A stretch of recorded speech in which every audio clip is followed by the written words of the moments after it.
Welcome to Conversations about Death, Dying, and Grief, and everything in between. My name is 𝗍𝗫 Russell, and thank you for taking the time to listen. Whether this is your first time here or you're returning, I truly appreciate you coming back to share space with me.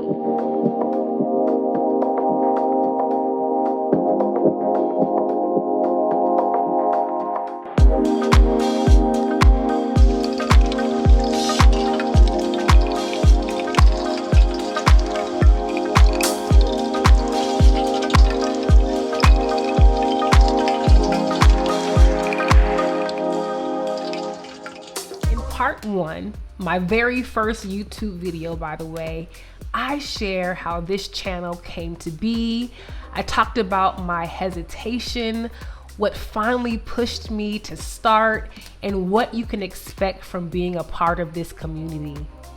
Now in part 2, I want to share my why.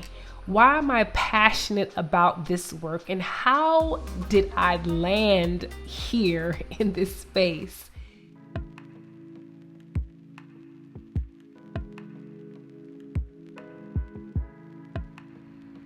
In 2012, my mother was diagnosed with pancreatic cancer. It was an aggressive cancer and it was in its advanced stage. I was living in San Francisco at the time, and my mother was living in Southern California when she called in and shared the news with me after I finished talking with her. And after having a major moment, I called my school administrator and shared with her what was going on. And I took a flight into Long Beach Airport, and I was with my mother from there on out until her last day living. And I'm very thankful for that, and I don't take that lightly because I know not everyone is able to do that, but this is just my story, and that was what I was able to do. Now, my mother's diagnosis wasn't the best. She was a woman of faith, though, and she remained hopeful that she would be healed. At the same time, she understood the importance of preparing for the end of life, just in case her journey took a different path. Because of that, she was very intentional about how we spent our time together.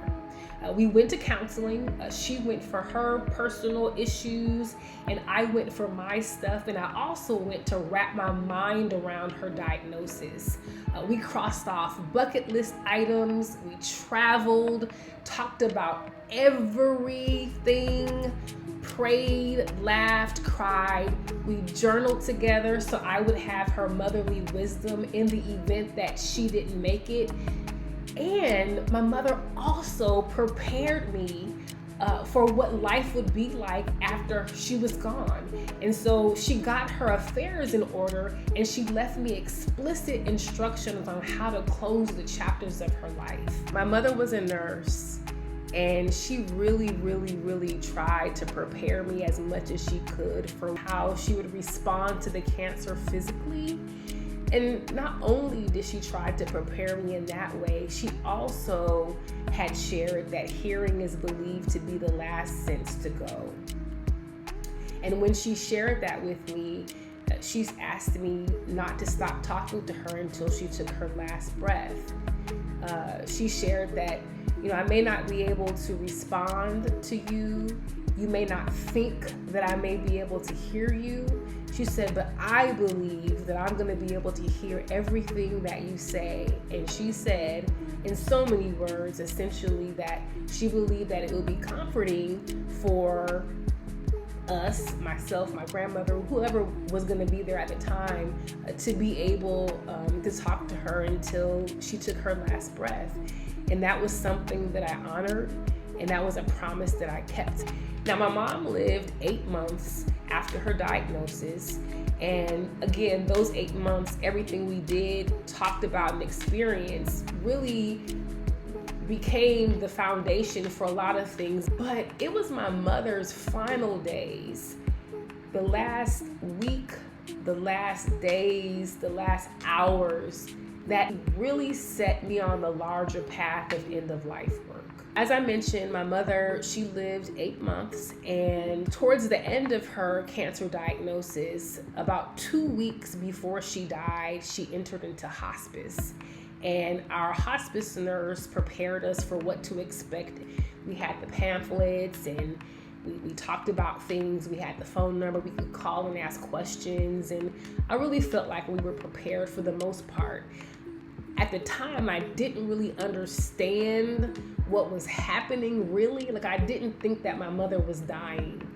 That it didn't hit me. I really thought my mother was out. She was going to be alive in February when we were going to be holding hands, skipping through the lilies on earth. Like, I didn't think that she was going to die. I did not connect the dots, and it was a lot going on. So I understand why I didn't, but she was in hospice for the last about 2 weeks of her life, and I felt like we were prepared.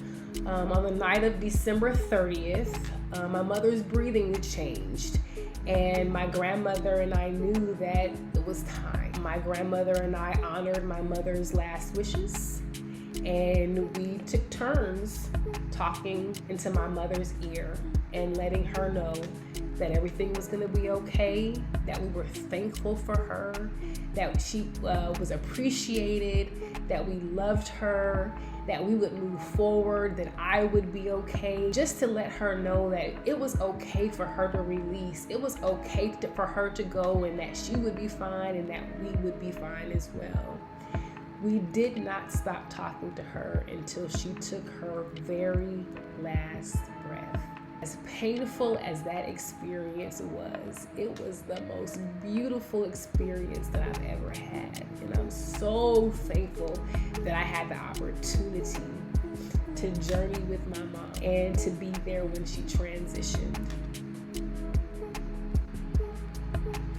Closing the chapters of my mother's life took time.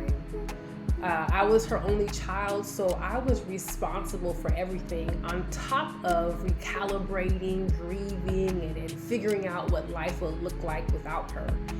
It was a journey. Like, it was a lot. Maybe 2 years after my mother died, I moved back to Atlanta and returned to work as a school counselor. And that's when I started hearing stories about girls who lost their mothers to cancer too. But the stories I was hearing was about girls that didn't have any support. And that's when I knew I had to start Harriet's Daughters. So in 2019, I officially founded the nonprofit and became a certified grief counselor. A year later, I became a certified child and adolescent grief counselor. Now, in between all of that, my mother dying, school counseling, starting Harriet's Daughters, and getting my certifications, death kept showing up, both personally and professionally. I didn't have a whole lot of people die back to back to back in my life, but I did experience loss, and something strange happened, or at least I thought it was strange at the time. I found myself wanting to be with people who were dying.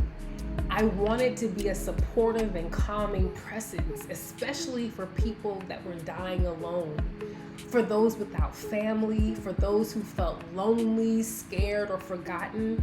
I hated the idea of someone dying alone if it could be helped.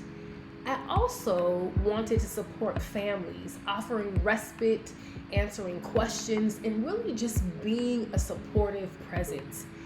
And I'll be honest, at first I thought, I was like, something's wrong. Like, your grieving process is stunted. You're not healed. Maybe you're just weird, but something's wrong with you. And I didn't talk about it much. I was embarrassed. I was ashamed that I had this desire, and I didn't want to tell anybody. So I didn't talk about it to anyone, didn't talk about it much, and I just kind of archived it and kept things moving. Now, a little later, after I had those initial feelings and thoughts, I might have mentioned it to my mentor, who's an amazing woman, by the way. She was like, Nyasha, are you good? Like, this sounds a little morbid. Are you okay? And her heart was in the right place, but this was after the heels of Harriet's Daughters, and I'm talking about sitting with, dying people, and I want to help, families and people get through end of life issues, and I want to help support people at their end of, she was just like, are you good? And I assured her that I was fine, and I just really wanted to help, and I just really felt pulled in this direction as well. And after that conversation, I really didn't mention it to anyone else. I kind of kept it to myself, and again, I archived it, I put it in my peripheral. And maybe a year or two later, I did some light research, and I discovered a nonprofit organization in New York where volunteers did exactly what it was I wanted to do. And that's when I realized I'm not alone in this, and there's nothing wrong with me. For a while, I stayed focused on Harriet's Daughters. I just didn't have the capacity for anything else, and building a nonprofit from scratch is no small feat. But in the winter of 2021, I revisited the idea of end-of-life work, and that's when I found INELDA.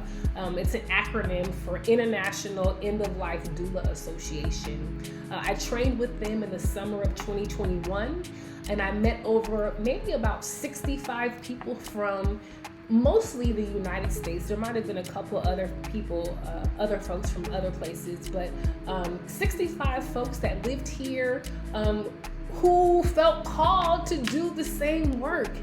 And that's when I knew I had found my niche. It felt like a full circle moment.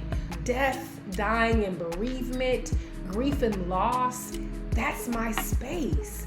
I was walking in purpose with both Harriet's Daughters and my desire to want to be an end-of-life doula. So that's the timeline. And honestly, I never would have imagined myself here, ever. I was once afraid to die. I wasn't interested in having end-of-life planning conversations. I wasn't even interested in talking about death. But my mother's heart, her foresight, her planning, her love, and ultimately my journey with her at her end of life became the beginning. I developed a heart for young girls affected by maternal loss. I found deep purpose in supporting people at the end of life, and I became passionate about helping people navigate their thoughts, emotions, and fears around death, dying, and grief. That's what led me here, and that's why this channel exists. Because I know there are people who are experiencing grief, are anticipating loss, want to talk about these things, but feel ashamed, embarrassed, and scared. And I just really hope that my experiences, my insights, and what I've learned along the way helps someone. And really, the truth is, we all are going to, at some point in our life, experience some form of grief. And we all will die one day. And the more we prepare, the better. Now, this is the short, extended version of that particular story and how I found myself here. And within the community, I'll share more specifics about, what happened. Like, what was it like being with my mom and sitting with her for that hour as she released? What was it like being a caregiver? What was it like being an only child and having to close the chapters of your mother's life? What was it like going to doctor's appointments and watching my mom take chemotherapy, watching her being ill? Like, all of those things, they were profound, and I want to be able to help others. If you made it this far, thank you truly. If this resonates with you, I hope you'll stick around and join the community. Please don't forget to like, share, and subscribe, and see you on next Wednesday. I hope that you truly enjoyed part 2 and you understand to a degree how I landed in this space.